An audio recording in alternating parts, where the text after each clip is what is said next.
प्रभु यीशु ने क्रूस के ऊपर जो 7 बातें कही, उनकी चार बातों की ऑलरेडी हमने स्टडी की है, ऑलरेडी हमने देख लिया है, एक्सप्लेन किया है। प्लीज़ अगर आपने वो वीडियोस नहीं देखे हैं, प्लीज़ जाकर जरूर देखिए। अब जो 5वां शब्द प्रभु यीशु मसीह के मुंह से निकला वो क्या था? आई थर्स्ट, मैं प्यासा हूँ। ये हमें देखने को मिलता है यूहन्ना अध्याय 19 और उसके वचन 28 में। अब प्रभु यीशु जो खुद दावा करता है कि एक ऐसा दरिया है जो भी उसके पास आता है वो कभी प्यासा ना होगा। वो दावा करता है वो ऐसा कुआं है जिससे कोई भी पिएगा वो जिंदगी भर सदा के पानी के झरने उसकी जिंदगी से बहते रहेंगे।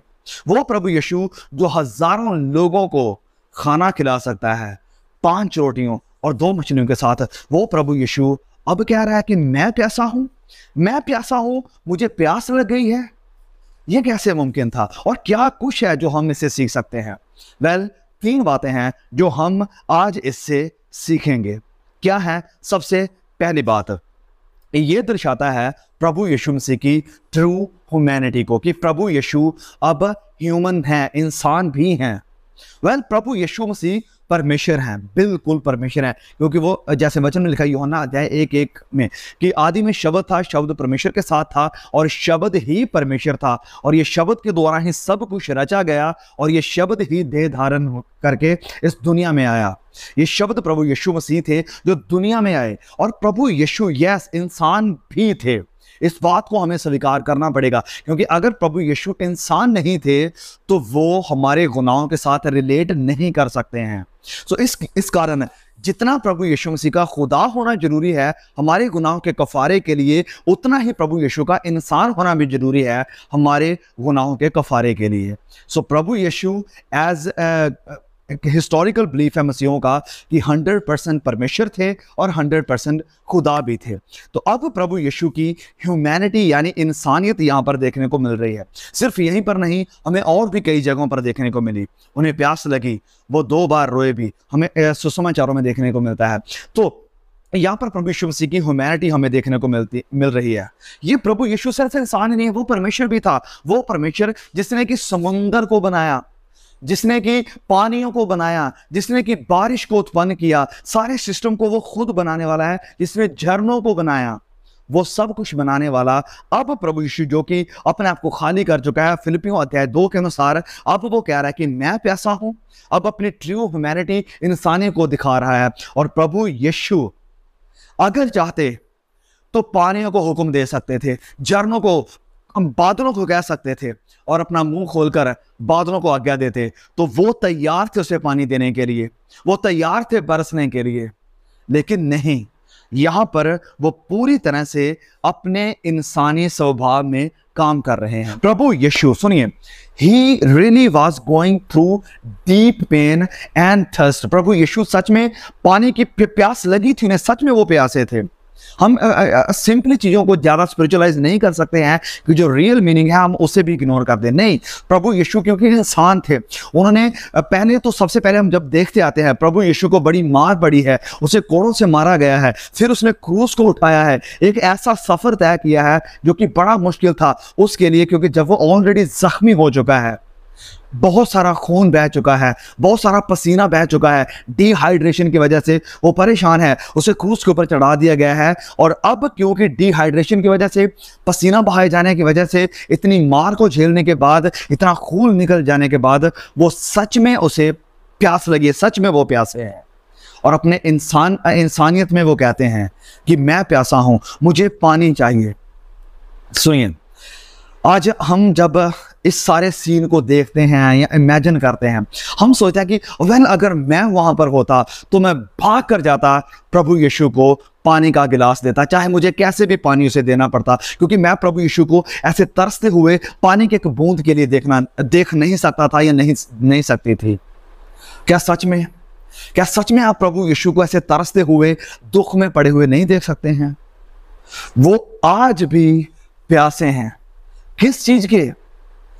सुनिए भाइयों, आज मेरे और आपके गुनाह उन्हें दुख देते हैं, उनकी जुबान को सुखाते हैं, उन्हें हमारे गुनाहों के कारण कष्ट झेलना पड़ता है, दुख होता है उसे। कि मैंने इनके लिए अपना लहू बहाया है। तो अगर आप सच में प्रभु यीशु को प्रसन्न करना चाहते हैं, सच में प्रभु यीशु को सेटिस्फाई करना चाहते हैं, सच में उनकी प्यास को बुझाना चाहते हैं, तो आओ आओ हम निर्णय करें, मैं भी, आप भी, हम सब, कि प्रभु इस सीजन में जिससे होकर हम गुजर रहे हैं, आइए कहें कि प्रभु मैं, प्लीज मेरी मदद करो, पवित्र आत्मा मेरे अंदर आओ, कि मैं आज के बाद कभी भी आपको दुख ना दूं, कभी भी आपको परेशान ना करूं, कभी भी मेरे कारण आपको दुख झेलना ना पड़े। मैं चाहता हूं कि मैं आपको संतुष्ट करूं, मैं आपकी मर्जी को पूरा करूं, मैं आपके वचनों के अनुसार चलूं, आपकी बातों को मानूं। यही चीज़ है जो प्रभु यीशु को संतुष्ट करेगी, यही चीज़ है जो प्रभु यीशु की प्यास को बुझाएगी। जब हम प्रभु यीशु के सामने आकर उसकी मर्जी को पूरा करना, उसकी महिमा में चलना और उसके कामों को, उसके स्वभाव को अपनी ज़िंदगी में लेना शुरू कर देते हैं। फिर दूसरी बात जो हमें यहाँ पर देखने को मिलती है वो ये है कि this is a cry from the hell. ये वो कराई है, वो रोना है जो कि नरक से आता है। हाँ, प्रभु यीशु, जब हम वचन 28 को पढ़ते हैं, यहां पर लिखा है कि इसके बाद यीशु ने यह जानकर कि सब कुछ पूरा हो चुका है, सब कुछ पूरा हो चुका है। क्या पूरा हो चुका था? वो सारे क्रोध का कटोरा जो पिता ने उसे पीने के लिए दिया था, वो सारी मौत, वो सारी नरक, उस कटोरे में नरक भरी थी, पिता का क्रोध भरा था, पिता का न्याय भरा था, उसे प्रभु यीशु ने पी लिया, खत्म कर दिया था। और अब क्योंकि जैसे वचन में लिखा है, वचन 28 में, कि जब सब कुछ पूरा हो चुका है, इसलिए कि पवित्र शास्त्र में जो कहा था वो पूरा हो गया है, कहा कि मैं प्यासा हूं। जब सब कुछ पूरा हो गया था तब प्रभु यीशु ने कहा कि मैं प्यासा हूं। सब कुछ देखने के बाद, सारी नरक को झेलने के बाद, सारे नरक का सामना करने के बाद, नरक में जो कुछ भी होता है उसे देखने के बाद प्रभु यीशु ने कहा मैं प्यासा हूं। नरक में क्या है? जब हम पढ़ते हैं उस धनी इंसान के बारे में, जब वो धरती के ऊपर था, बड़ी ऐश-प्रस्ती की जिंदगी गुजार रहा था, लेकिन जब उसकी मौत होती है तो वो अपने आप को नरक में, आग में पाता है। और वहां आग में वो किस चीज की चाह रखता है, किस चीज की इच्छा करता है? पानी की एक बूंद की, क्योंकि उसकी जुबान सूख रही थी। तो नरक एक ऐसी ड्राई प्लेस है जहां आप तरसेंगे। मैं तरसूंगा एक पानी की छोटी सी बूंद के लिए, लेकिन वहां पानी नहीं मिलेगा। प्रभु यीशु उसी नरक को झेल रहे हैं और पानी की एक बूंद के लिए तरस रहे हैं कि मैं प्यासा हूं, मुझे पानी दो। उसी धनी इंसान की तरह जो कहता है कि प्लीज लाजरस को भेजो ताकि वो पानी की एक छोटी सी बूंद मुझे दे दे। प्रभु यीशु हमारी नरक को अपने ऊपर झेल रहे हैं। प्रभु यीशु उस अंधकार में हैं जिसका सामना मुझे और आपको करना था अगर प्रभु यीशु ना आते तो इस नरक की कड़ाई में प्रभु यीशु कहते हैं कि मैं प्यासा हूं। चार्ल्स स्पर्जन इस बात को बहुत ही क्लियरली एक्सप्लेन करते हैं।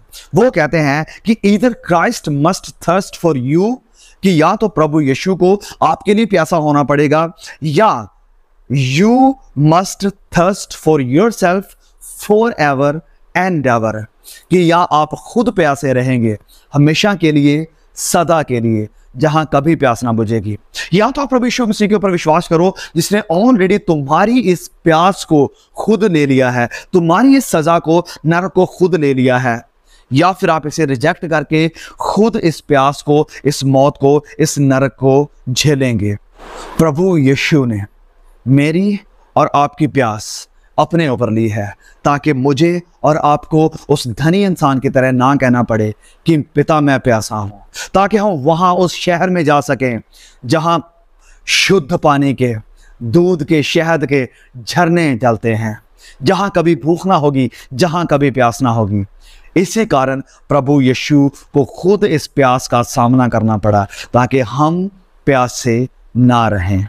आप मेरे भाइयों, मेरी बहनों, अगर आप आनंद के प्यासे हैं, सदा की जिंदगी के प्यासे हैं, आइए प्रभु यीशु के पास, क्योंकि सदा की जिंदगी, सदा का पानी उसी के पास है। ओके, तो तीसरी बात, प्रभु यीशु ने कहा कि आई थर्स्ट। इसका क्या मतलब है? इसका मतलब है कि आई एम डन, मैंने पूरा कर दिया है, और नहीं है, और कुछ नहीं, खत्म है सब कुछ। तो ये एक ट्रायम्फेंट क्राई थी, एक जीत की, एक विजय की, एक जश्न की क्राई थी। कैसे? आप कहेंगे कि इसका क्या मतलब है? जब कोई विजय होने के करीब होता है तो युद्ध के कारण, लड़ाई के कारण, स्ट्रगल के कारण अब वो प्यासा हो चुका है, अब क्योंकि वो प्यासा हो चुका है, इसका मतलब है कि युद्ध खत्म होने वाला है। तो वो कहता है कि आई एम डन। फिर आगे ही वो वचन में क्या कहता है, जब हम पढ़ते हैं वचन 29 में, कि वहाँ सिरके से भरा हुआ एक बर्तन रखा था, तब उन्होंने सिरके से भिगोया हुआ स्पंज को जूफे पर रखकर उसके मुंह में लगाया।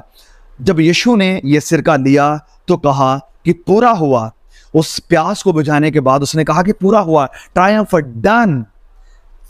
सुनिए, अगर आप भी अपनी जिंदगी में प्यासे रहे हैं, कभी इधर कभी उधर, कभी इसके पास कभी उसके पास, कभी इस पास्टर के पास कभी उस पास्टर के पास, कभी इस प्रचारक के नीचे कभी उस प्रचारक के नीचे, कभी पापा के अधीन है कभी मम्मी के अधीन, कभी किसी के, अगर आप ऐसी जिंदगी गुजार के परेशान हो गए हैं या आप अभी भी इनकी गुलामी में हैं, तो इससे पहले कि आप प्यासे हो जाएं, या इससे पहले कि आपके पास ये वक्त ना रहे कहने का कि पिता मैं प्यासा हूं, आइए, जब आप धरती के ऊपर हैं, प्रभु यीशु के पास आइए और कहिए कि पिता आई एम डन, मैं और आगे नहीं आ सकता हूं, मैं कहीं और नहीं जा सकता हूं, मैं थर्स्टी हूं, मैं प्यासा हूं, प्लीज मेरी प्यास को बुझा दो। और प्रभु यीशु ने कहा कि मैं उन्हें जिंदगी का जल दूंगा, जिसे पीकर वो दोबारा कभी प्यासे नहीं होंगे। आइए इस जिंदगी के जल के पास जो कि खुदावंद मसीह यीशु है। May God bless you. See you again. Please share the videos if you have been blessed through these videos. Thank you. Amen.